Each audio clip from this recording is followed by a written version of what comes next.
Hey, Matt here, and welcome to Mob Street. Today, something totally different, but over here in Provo, Karl Malone Powersports, and they have the 2025 TW200 plus the 2025 XT250. So, if you are in the market for the TW, it is here. This is actually the last one they have out here on the floor right now.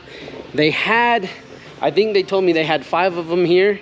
All 4 of the other ones went super fast. So this one doesn't have a name on it, which is kind of unheard of right now. So you can come down and pick it up. Now, price on this one, the list price on this is $49.95, whereas the list on the XT250 is $54.95. So just a $500 difference. Some folks have said the difference between the XT250 and the TW. So let's talk about this. You've got the 2.75 by 21 front tire on here. So basically like a 100/121 is what this tire is going to be. And then on the rear, you've got a 100, I think, or a 120/80/18. There we go. So the 2025 TW200, you've got the 130/80/18 front tire. You've got the 180/80/14 rear tire. Look at that. Still the Mikuni 28mm carb on there. So nope, not fuel injected yet, which is fine because the carb on here works great.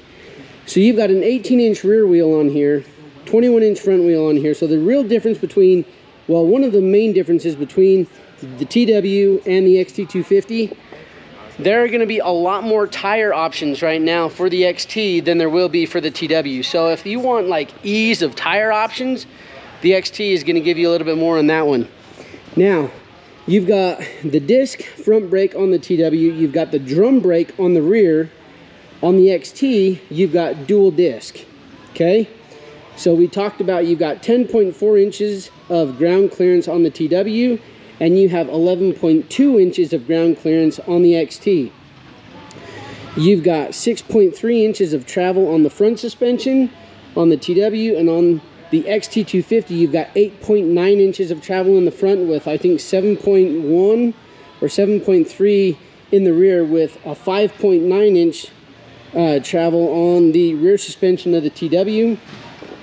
One thing about this though, if you're looking at the XT rear suspension does give you like different preload adjustments. So this rear shock back in here is adjustable, whereas on the TW it's not. So both have, you know, the common cartridge style forks, but with the XT you're going to have a little bit more travel.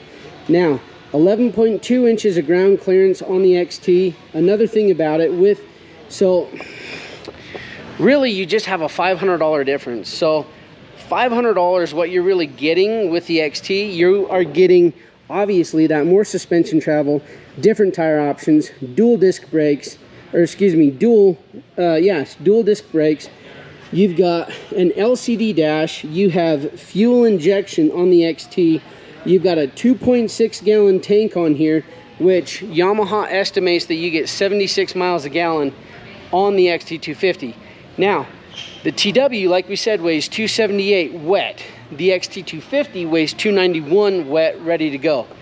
So the height, the seat height on the TW, like we said, was 31.1.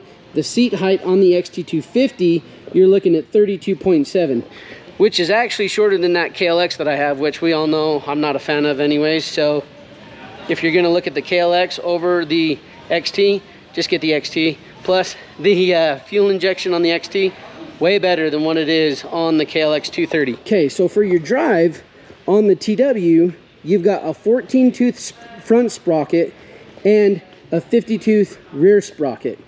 On the XT250, you've got a 15-tooth front sprocket and a 48-tooth rear sprocket. So personally, this XT is going to be more, I would say, more for the road than it would be more for the trails like the TW would be, because you're going to be able to get a little bit more top end out of it.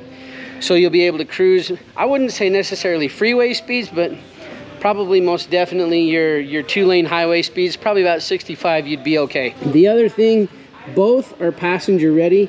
I think the TW seat, honestly, and plus my wife will agree with me on this one, is more ready for a passenger than the XT250 is. However, The one thing the XT250 has that the TW doesn't have is those handbars right there for the passenger. So you've got passenger pegs, but it actually looks like the pegs on the XT250 might sit a little bit higher than the passenger pegs, than the passenger pegs on the TW. So as far as passenger comfort goes, I know a little bit more about the TW just because I've had them and I love them, and my wife rides with me and she loves that one.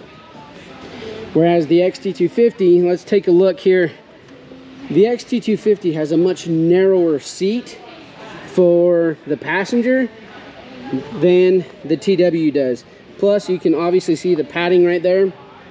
The padding on the TW is going to be way better than the padding on the XT250. Both of those are going to be great, I think, personally, for passengers, just for getting out and cruising around and just seeing, not like extreme riding, but just getting out and having a good time. So for that 500, like we talked about, you've got the disc brakes, you've got the fuel injection, you've got the taller suspension, you've got the larger ground clearance, you've got more tire options, you've got the digital dash up here, which some like, some don't. And on the TW, we're still running analog, baby. I absolutely love that. So XT, $500 more, you're getting a few more modern upgrades on the bike than you would over the TW. However, if you want simplicity, reliability, the TW is going to be the way to go, because there's a lot less on there to go wrong. So put in the comments down below which one you would take, why not, and what you think about both. And if there's any questions, put those down there as well, and I'll try to answer those as fast as I can. Now, again, both of these are out here at Karl Malone Powersports in Provo. Come give them a call, or come take a look at them, give them a call. I will put the number in the video right now, plus in the description down below. But anyways, come down, talk to them. Bunch of cool folks, really down to earth, and I'm extremely grateful that they let me come and film here. I'm Matt, this is Mob Street with the 2025 TW200 and the 2025 XT250. We'll see you in the next one.